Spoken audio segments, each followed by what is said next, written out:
Shocking or traumatizing scenes from media from our childhood. Does anybody remember that in the series finale of David the Gnome, David and Lisa voluntarily evacuate Earth?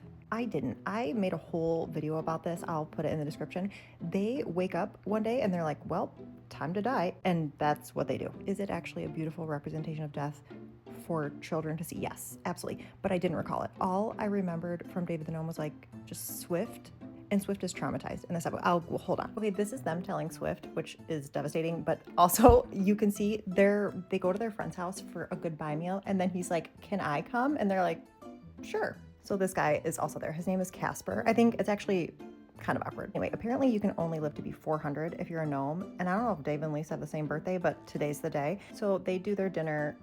Casper's like, is this a group activity? And they're like, if you want it to be. So they go to this giant cliff and say goodbye to Swift, which he's confused and traumatized. They climb this big ass cliff because they're small and the cliff is very tall. So they go up to the top of the cliff and they're like, scram, Swift. Like, he really is like, get, and Swift refuses. So he watches. He also climbs the cliff to watch this happen. And it is a beautiful way to teach children about death.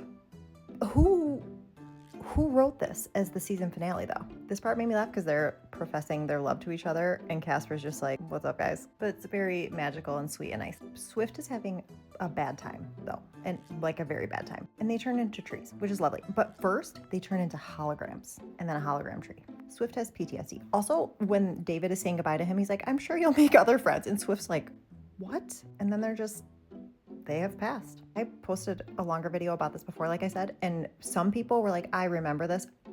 I've never spoken to a person in my real life who remembers this happening. This was inspired by my Hook rewatching, where some people were saying that when they killed Rufio, it was like trauma that they carried with them, and I didn't remember that at all.